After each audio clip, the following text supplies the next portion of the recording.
Lee took lead as the group got closer to the motor inn. He reached out outside the gate and yelled, "Get the gates open! We got wounded!" Bud jumped down from the RV upon seeing it was his brother. It wasn't long until the gates opened and there was a loud commotion from inside the motor inn. All of the commotion made the toddler and Vince cry again. She must have not been used to all the yelling.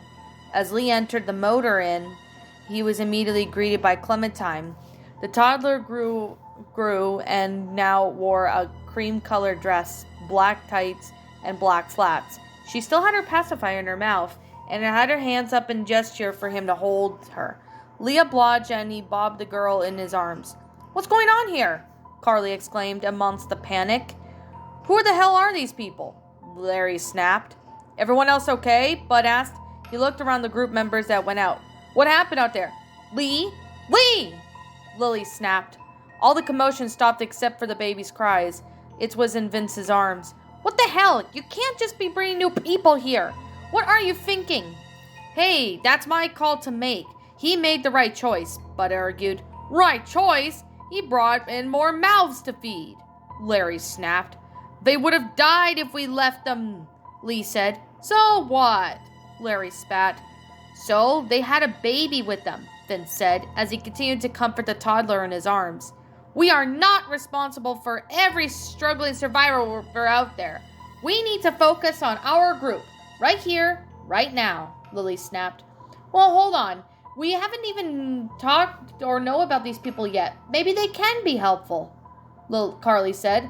"Come on, Lily. These are people trying to survive just like us. We got to stick together in order to survive," Mark said. "The only reason you're here is because you had food. Enough for all of us," Lily said. "But now, all that food is apparently gone." She sent a glare towards Bud. "Okay, what about me? You guys let me in," Wyatt said. "Trust me, I regret that decision every day," Lily spat. Bud sighed and said, "We got a week's worth left." "Which means we can't be wasting it," Lily said. "I'm not kicking these people out. One's injured, one's a kid, and the other's a baby," Bud said. "You won't have to. I'll kick them out for you," Larry said. "No, they stay and that's final," Bud said. "Hey, Lee," Vince said. He made a gesture with his head to go away from the group as they argued. Lee nodded. It was probably a good idea since they saw that Clementine covering her ears. She hated arguing and yelling. Lee walked away with Vince joining him. "Hey, I might be looking after this little one for a while," Vince said. He gestured to the toddler in his arms. "Won't mind if I could borrow some of Clementine's supplies?" Lee smiled and said, "I don't mind at all. They're probably the same age." "Yeah," Vince said. "I need to get her into something warmer," Vince said. "Sounds good. I packed spares and everything," Lee said. "Thanks," Vince said. He went over to Lee's room and as Lee placed Clementine on the ground and had her follow him to the play area. The argument was intensifying, but Lee didn't seem to care. He decided to let Clementine play a little while. The toddler sat on the ground with the pacifier still in her mouth, and she colored with her crayons. Lee looked over when he noticed the arguing had started to die down. He saw that Bud was shaking his head and appeared to be angry and stressed. Lee felt bad for him, but it wasn't like he could do anything. He had a baby to look after. Lee noticed that Duck, the teenage boy, were coming back over. However, he also overheard the sound of her footsteps. He looked over to see Vince carrying the toddler from earlier. She looked to be more comfortable and was wearing a green long-sleeve shirt, a pair of blue jeans, and a pair of white shoes. She also had a pacifier in her mouth. "Hope you won't mind, Dad. I borrowed a pacifier to her," Vincent said. "Vince, you have helped me a lot. Of course I don't mind." "So, did we get a name from her?" Lee asked. "Danielle," Vince said. He then sent a smile to the toddler. "Can you play with Clem? She's the same age as you." The toddler shook her head and cuddled up to him. "Okay," Vince said with a chuckle in his voice. Then he sat down and placed Vince and Danielle in his lap. "She looked a lot better," the teenage boy said. "Yeah, I bet she feels better," Vince said. "She's probably not as cold or wet as she was. That's probably why she was so fussy." "I wouldn't know. We found her last night. Mr. Parker, my teacher, tried to take care of her," the teenager said. Okay. Well, she doesn't seem definitely to talk much. I think she's traumatized from being separated from her parents, Vince said. I barely got a name from her. The toddler in Vince's arms just watched as Clementine while staying on Vince's lap. You sure you don't want to play with her? I bet you'll have a lot of fun, Vince said, as he was drawing on his own experiences when he had watched Clementine. But the young girl just shook her head again. I think someone might be tired, Vince said. Lee looked over to Clementine upon hearing the yawn. I don't think she's the only one, Lee said, as Clementine picked up the pacifier that fell from her mouth. It's probably time for a nap. You actually spelled out the words? The teenager asked. Well, you have to, otherwise she fights it, Lee said with a smirk. He then got up and picked up Clementine. Me play, Clementine whined with the pacifier in her mouth. No way, you're tired, Lee said. Did you already get food today? Clementine nodded in response as she did her best to fight off the sleep. Another yawn escaped her lips and Lee caught the pacifier. He placed it in her mouth and sat down with her. He cradled her in his arms as Vince did the same with the other girl he had. However, she seemed to be more shifting in her sleep. She may have been uncomfortable. Vince adjusted his hold on the toddler, to which was the key. She wasn't fidgeting around as much. If anything, she was getting more comfortable. It wasn't long until both toddlers were asleep. Lee got himself up first and went over to the other room. Vince and Plate followed close behind. Are we going to put them in the same crib? Vince whispered. Well, we'll have to, Lee whispered. You put Danielle first. She's probably harder to put to sleep. Vince nodded in response. The two men entered the room, and Vince laid Danielle down first, and then Lee placed Clementine down on the crib. Lee tucked them both in before he and Vince went at the door. They are both adorable, Vince said, as they walked from the door. Yeah, maybe you could be a guardian to Danielle until we could find out what happened to her, Lee said. Vince smirked and said, I wouldn't mind doing that. Shit, Katja!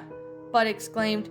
Lee and Vince walked over to see Katja in the grip of the walker. While Bud tried to separate them, Lee went back to the room and grabbed his axe. Then he ran back over to where his brother was. Lee couldn't believe his eyes. It was a teacher that was a walker. He had somehow turned. Bud slammed the walker against the sides of the truck to disorient it, but the creature was still being put up a good fight. Bud, push it back!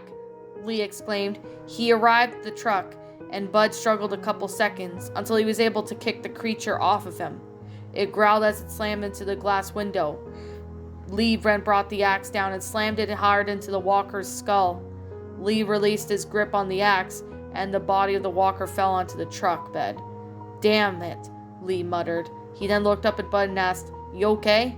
Yeah, thanks, Bud said. He climbed out of the truck while the rest of the group ran over. Why did you bring him here in the first place, asshole? Larry inquired. Dad, calm down, Lily said. You're going to get us all killed, Larry snapped before he stomped away. Lily looked over to Lee and Bud before she chased after him. Why didn't you tell us that he was bitten? Kenny inquired. The two brothers looked over at Kenny, glaring at the teenager. What? The teenager exclaimed. He was bitten, and you didn't say a damn word, Kenny snapped. I swear, he wasn't bitten, the teenager said. Well, your not-bitten friend came back to life and tried to kill my wife, Kenny snapped. What? The teenager exclaimed. Hold on. You guys don't know? Vince asked. What the hell are you even talking about? Kenny inquired. Wait, I thought you guys knew, Justin said. It doesn't matter if you're bitten or not. You come back regardless. Wait, how do you know that? Mark asked. Because we've seen it happen. We were on the bus when all that started. Some lunatic strangled someone, and while the strangled victim came back to life, Vince said. Kenny then glared at Vince and said, When you were going to tell us about that shit? We thought you knew, Justin said. That was our bad. We won't assume anyone. Is there anything else we need to know?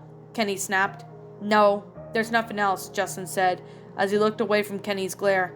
Back off! Carly was heard. The group then turned their heads towards the woman. She had her gun aimed at the two men that were outside of the motor inn. Whoa, relax, lady. Me and my brother were just looking for gasoline, one of them said. I said back off, Carly exclaimed. Carly, easy, Bud said, as he made her lower the weapon. We don't want any trouble, Bud said to the two boys. Of course, neither do we, the man said. I'm Andrew St. John, and this is my brother here, Dan. It looks like y'all got the motor inn pretty locked down, which is fine, but if you could spare us some gas, we'd be much obliged. Why do you need gas for? Lily asked. Our place is protected by an electric fence. Generators provide electricity, the other man, Dan, said. Our generators run on gas, Andrew said.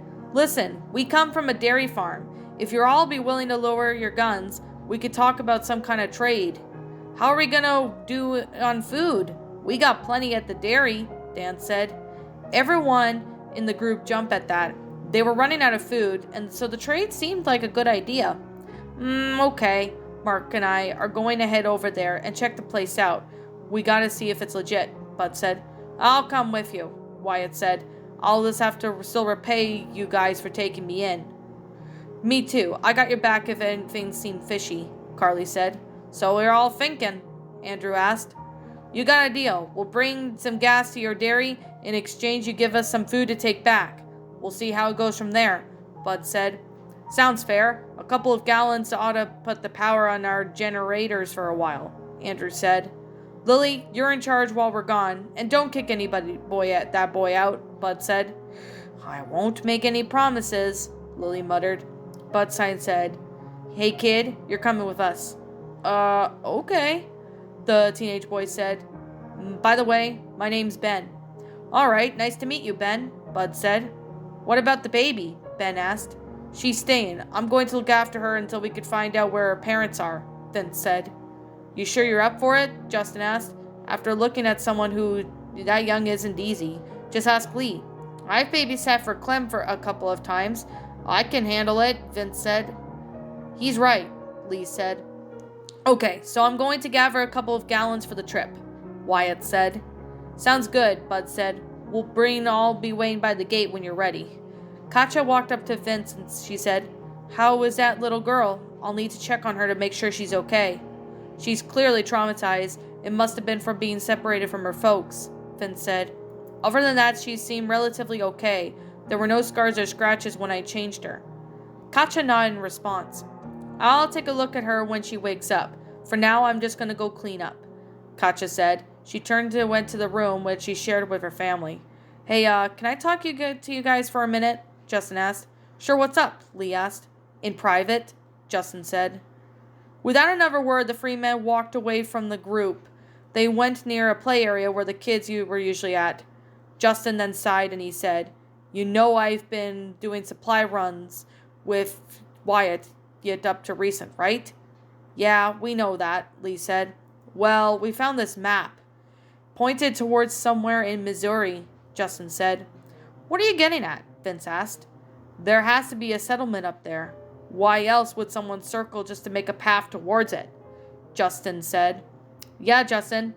We're in no condition to check that place out. Larry's got a heart problem, and now we've got 2 babies with us. I don't think that's going to happen, Vince said.